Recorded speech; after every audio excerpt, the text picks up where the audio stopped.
Fake. Forbidden. Illegal. What comes to mind when I say these words?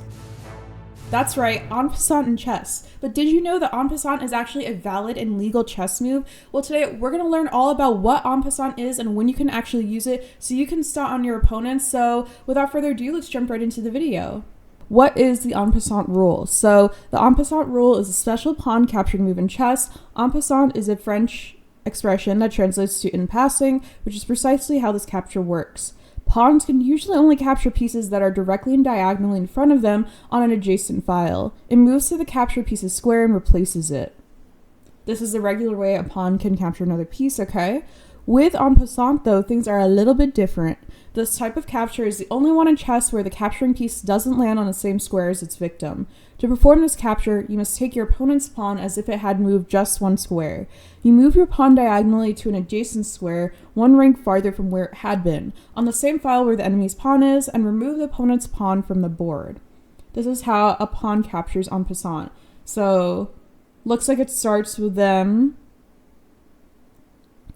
one going 2 up, the other pawn going like diagonally behind it, but that's somehow capturing it. So that's the bypassing part. Okay. There are a few requirements for the move to be legal, so the capturing pawn must have advanced exactly 3 ranks to perform this move. The captured pawn must have moved 2 squares in one move, landing right next to the capturing pawn. The en passant capture must be performed on the turn immediately after the pawn being captured moves. If the player does not capture en passant on that turn, they no longer can do it later. This type of capture cannot happen if the capturing pawn has already advanced 4 more squares. Another instant where this capture is not allowed is when the enemy pawn lands right next to your pawn, but only after making 2 moves. To make these rules clear for you, take a look at the diagram below. White could capture the black pawn en passant now, but decides not to do it. He won't be able to capture this pawn like this in the future. Okay. I have to click on it for it to show. Okay, so the pawn moved forward too, so the white pawn could go to a6 and capture en passant, but they chose not to because they don't want to, and they can't do it on a second turn, only on the first turn after it happens, okay? This is the next move. So, since all the requirements for an en passant capture were met, white is allowed to make this capture. So, the pawn that is on e5 can go to e6. Okay. Make this capture. And this is that pawn making my capture. Okay. So move 6. Black moves a pawn forward 1. So they can't en passant here because it was a move forward 2, right? So we have the white pawn moving forward 1 and the black pawn moving forward another 1. Since the black pawn moved twice before passing white's pawn, it cannot be captured in en passant. Okay, that makes sense. So it has to do the double move. Okay. The notation for an en passant capture is the same as any other pawn capture. Note, though, that you should write down the square where the pawn is landed, not the one where the captured pawn was. The diagram below shows what the move 3exc6 looks like. Okay. That's what the notation is, okay, for the chess move. History of en passant. The en passant move is closely related to another rule that was created centuries ago to make chess more interesting. In the olden times, pawns could move just 1 square at a time. To make the game faster, people modified pawn moves. They could now jump 2 squares when leaving their home squares. When the pawn moves changed, however, the dynamics of the game also changed. A passed pawn is an excellent advantage for the player who has it, but since a pawn could now move 2 squares on its first move, it was easier to create a passed pawn. The en passant rule was then created to prevent such a radical change in the dynamics of the game. This rule prevented players from being able to create passed pawns by merely jumping to the side of an enemy pawn, making chess more exciting to play. Okay, let's see.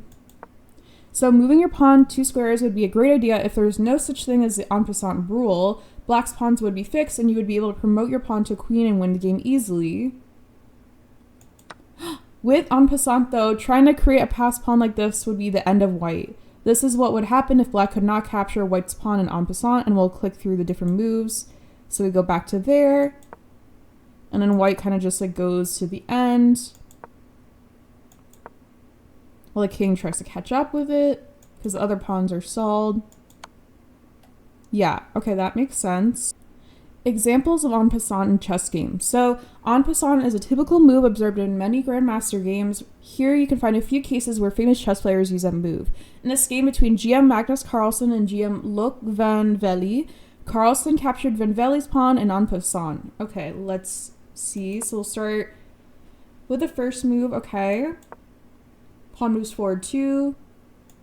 Ooh, en passant, and just like disappeared and went into the other square. Okay. Queen captures it back. King moves over. Castle. Queen moves. Pawn moves. Okay, pressure on the queen. I wonder if there's another en passant in this game.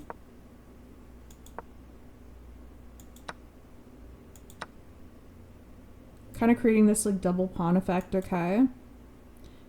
Knight moves over. Bishop takes. Bishop takes.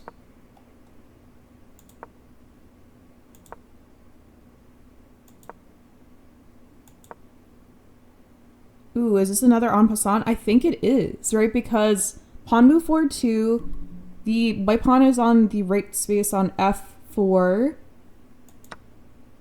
Oh, wait, I'm confused now. Okay. Oh, I guess white has to be on 5, black has to be on 4 to do the en passant. So I was looking at the wrong pawn there. But another en passant capture. Okay.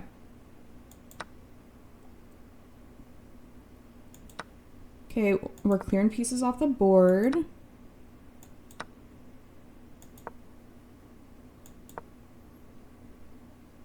Ooh. Ooh. Check by the pawn. King takes. Okay.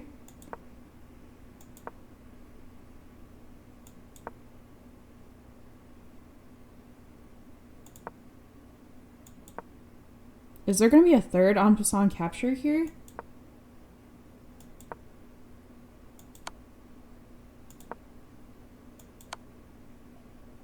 There's not, but what an interesting game to watch. Okay, lastly, this exquisite and rare example of an en passant move results in checkmate. Ooh, checkmate by en passant must feel so like, what just happened? Especially for like a beginner level in chess like me. But let's see.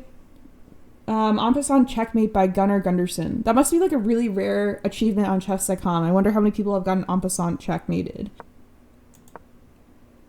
All right, so we're starting from here. So pawn moves up. Pawn puts check pressure on the king. King moves over. Knight allows the king to get checked by the bishop that's at the bottom. Pawn moves forward 2. And the white pawn that is on h5, I think, is going to en passant check here, right? Amazing. Yeah, because then the king can't move, like, up because of the knight there. Can't move to h7 because of the rook. Yeah. Wow. I've never seen en passant checkmate. Hopefully, I could do that one day and not have it happen to me, now that I'm learning about it. But what an interesting scenario. So test your skills. So now it's time for you to practice your en passant knowledge. Look at the diagrams below and either make the capture en passant if the move is allowed, or keep pushing your pawn if it's not. Okay, black just moved their pawn from d6 to d5. Capture the black pawn en passant if the move is allowed, or move your pawn to e6 if it's not. They moved it from d6 to d5, so I can't capture an en passant because it has to move from d7 to d5 for me to en passant it, right? So I'm just going to move it up 1. All right, cool. So we made the right move there. Well done. White can't capture because black moved twice before passing the white pawn. Solved. Test 2. Black moved their pawn from e7 to e5. Can you capture en passant? Capture the black pawn if it's a legal move, and move your pawn to f6 if it's not. I think it is a legal move because it went from e7 to e5, not e6 to e5. So move 2. So let's do this. All right, amazing. We did just do en passant. The black pawn moved from e7 to e6, landing right next to your pawn. Make the en passant capture if it's legal, or push your pawn to f7 if it's not. It is not legal, although I wouldn't make this move, but I'm doing it because it says to do it if it's not en passant, so we'll go up 1. Okay, exactly. White can't capture en passant because black only moved their pawn 1 square. Okay. Your pawn was already on f6 when your enemy pushed their pawn from e7 to e5. Can you make the en passant capture? No, because I think the white pawn has to be on f5 here in this situation for it to be en passant, not f6. So we'll push the pawn to f7. You're right, white can't capture because their pawn was not 3 ranks away from its starting position. Okay. Oh, so that's why it has to be on row 5 for white and then row 4 for... Okay. Conclusion. So learning the en passant rule will ensure that your opponent does not catch you by surprise during your games. It can also prevent you from losing material as well as give you more attacking possibilities. Okay. All right, we're moving on to the second en passant article because I believe it has different information that the first one did not have. So en passant is only for pawns. Yes. Pawns are known as the weakest piece in chess, but they are the only piece that can use a special rule. Any of your 8 pawns can use the en passant capture when it's legal. Okay. The capturing pawn must be on the 5th rank. The captured pawn must be on the 4th rank. In order to use the en passant capture as white, your pawn must be on 5th, and for black, the pawn must be in the 4th one. Okay. Captured pawn must move 2 squares forward, like we know. For you to capture en passant, your opponent's pawn must move 2 squares forward, landing next to your pawn. That means they had to move a pawn that was not moved, as pawns can only move 2 squares in their first turn. Okay. And here we can see black used the en passant capture and will enjoy getting a new queen after the promotion. Okay, because yeah, they can just run it down to the end zone before the king can get over there. Okay. Yeah. Okay, cool. You must use the en passant capture on that turn. So as soon as your opponent moves 2 squares forward next to your pawn, you have to decide if you want to use the en passant capture. If you choose not to on that turn, you lose the right to use the en passant capture. Of course, if the opportunity comes up again in a different position, you can use a special rule. Okay. So white is not allowed to use the en passant capture with the e5 pawn. Because they did not use a capture when black played the pawn to f5. Black used the en passant capture as soon as white played pawn to c4. I see. Okay, so you have to use it right away. And then last but not least, I have a chess.com lesson to kind of put in practice what en passant is and make sure we really know what en passant is and when to use it. Pawns have a unique ability called en passant. If an opposing pawn moves 2 squares and stops beside your pawn, you can still capture it. Capture this pawn en passant by imagining it had only moved 1 square. So because I moved from d7 to d5 and I moved 3 spaces forward and I'm on e5, I'm allowed to en passant by going diagonally up into d6 and capturing the piece.